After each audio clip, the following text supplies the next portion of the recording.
like Mayor Chow, I cycled here today. I did that not because I'm used to rooms like this. I've never been in a room like this before. I did it because my friends asked me. And I'm the 12th senior minister of Timothy Eaton Memorial Church. We're a United Church of Canada congregation. I would have loved Mayor Chow to hear that. But when you embarrass someone, they're not going to stay. And they're not going to hear all of us. So I'm here thinking about the Bible study I taught last night on Mary of Nazareth. And when I talk about Mary, I think about my Jewish elder siblings in faith. I think about my Roman Catholic siblings in faith. I was teaching away on Mary, and I had a friend there who was injured as a child and was told he would never walk properly. You might be able to hear my accent also. Where's my brother from Long Island? Is he still in here? Long Islander's not here. I'm from North Carolina originally. I'm a new Canadian. I've just recently become a citizen.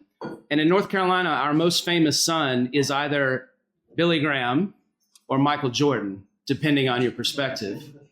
And so my parishioner from New Zealand heard that Billy Graham was coming to New Zealand to speak. And he had his family wheel him into the place where Billy Graham could pray for him. Billy Graham is not into this. This is not what he does. Dr. Graham prays for him, and today he walks with a limp. Now, people have said to him, if that was a proper miracle, you would have no limp. And I said to him, you're like Jacob. You're the father of the 12 tribes, the patriarchs. When Jacob wrestles with the angel by the river Jabbok, he is left with a limp for the rest of his blessed life. You might know Jacob's other name. It's Israel. When I phoned my rabbi colleagues after the October 7th massacre, their response was chilling. I just got into town. I have an accent like this. I barely know where the washroom is. Not the bathroom, the washroom. Do you see what I did there? They said, thank you for calling. No one has phoned. Usually when something terrible happens to us, people phone. But maybe because this is about the Middle East, liberal Christians like me feel divided loyalties. We get nervous and we clam up. Better to say nothing than to say the wrong thing.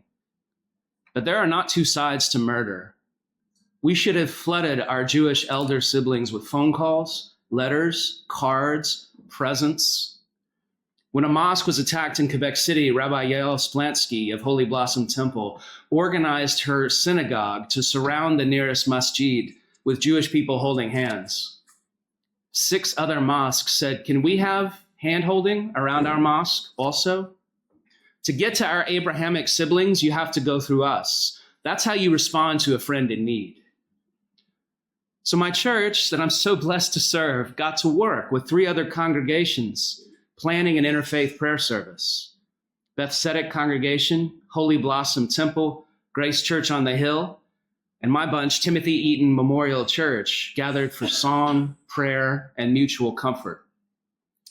I've not seen my building that full except for Christmas, Easter, or the unusual giant funeral.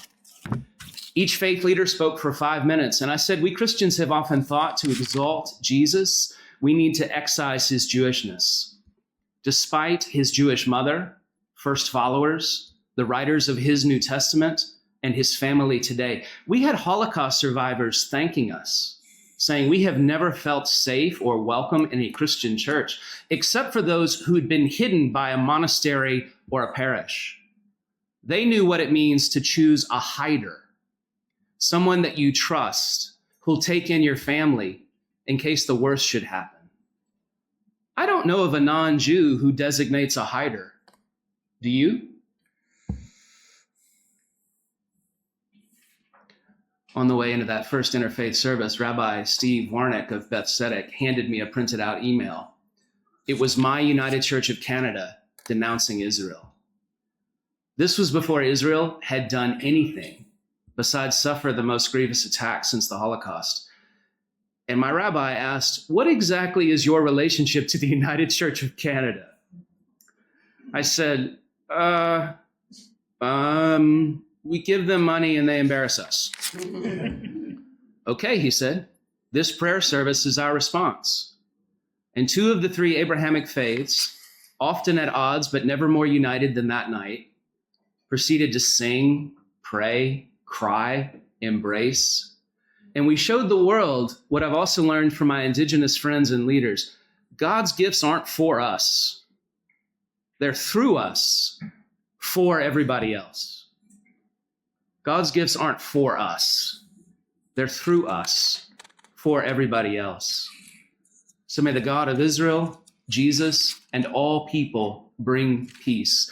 And to quote my Lord and Savior, release the captives right now.